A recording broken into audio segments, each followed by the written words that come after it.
देशात 1 वाजेपर्यंत 36.73% मतदान, तर राज्यात 1 वाजेपर्यंत अवघं 27.78% इतकं मतदान. मुंबईमध्ये राज ठाकरे, उद्धव ठाकरेंसह अभिनेता गोविंदानेही सपत्नीक बजावला मतदानाचा हक्क. बहुजन समाज पक्षाच्या नेत्या मायावतींनी लखनौमध्ये बजावला मतदानाचा हक्क, तर सर्व राजकीय पक्षांनी जनहिताच्या मुद्द्यांना प्राधान्य द्या, मायावतीचं जनतेला आवाहन. पोलीस महासंचालक रश्मी शुक्ला यांनी मतदानाचा हक्क बजावलाय. मुंबईतल्या केसी कॉलेज येथील मतदान केंद्रावर केलं मतदान. मराठी आणि बॉलिवूडमधील अभिनेते आणि कलाकारांनी सहकुटुंब बजावलाय मतदानाचा हक्क. प्रशांत दामले, अनुपम खेर, नाना पाटेकर, अनिल कपूर, जावेद अख्तर, हेमा मालिनी, धर्मेंद्र गोविंदांकडून मतदान. राज ठाकरे चोरीच्या मालाचं चुंबन घेतायत. संजय राऊतांचा राज ठाकरेंच्या महायुतीच्या प्रचारावरून खोचकटोला.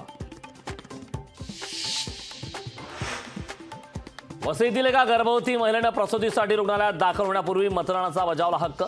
या जागरूक महिला मतदाराने वसईच्या उमेळबान गावात केलं मतदान.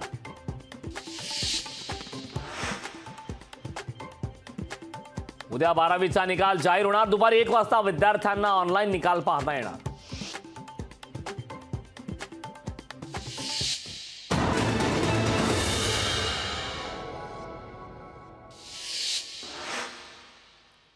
राज्यात लोकसभेसाठी शेवटच्या टप्प्यातलं मतदान. सकाळच्या सत्रात मुख्यमंत्री एकनाथ शिंदेंनी सहकुटुंब बजावला मतदानाचा हक्क, तर नार्वेकर, राऊत, कीर्तिकर, निकमांसह उद्योजक अनिल अंबानींनीही बजावला मतदानाचा हक्क.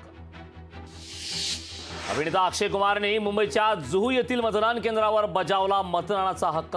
भारताचे नागरिकत्व मिळाल्यानंतर अक्षयने केलं पहिल्यांदाच मतदान.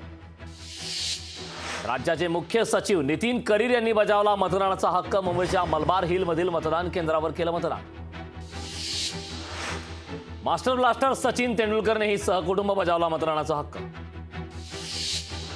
मोराथे भाऊचा धक्का. सागरी मार्गावरील प्रवासी वाहतूक तिकीट दरात 25 रुपयांची वाढ होणार. दरवर्षी पावसाळी हंगामासाठी ही दरवाढ केली जाते. मराठवाड्यातील भीषण पाणी टंचाईचा परिणाम दशक्रिया विधींवर. तीर्थक्षेत्रावरील दशक्रिया विधीमध्ये 50% घट. पैठण, गंगाखेड, राक्षस भुवन या तीर्थक्षेत्रांच्या अर्थकारणावरही परिणाम.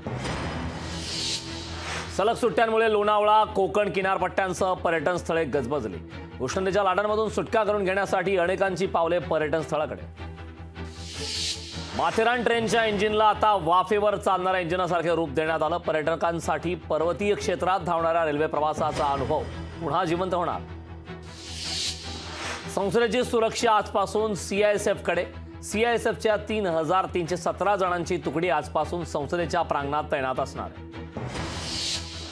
सायबर चोरट्यांविरोधातलं केंद्र सरकारचा कठोर कारवाईचा पवित्रा. आर्थिक फसवणुकीच्या प्रकारांशी संबंधित तब्बल 28,200 मोबाईल बंद करण्याचे निर्देश.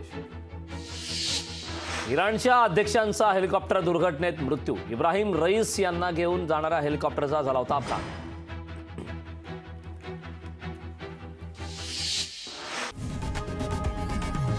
लोकशाही मराठी ऐका, पहा, जागरूक रहा.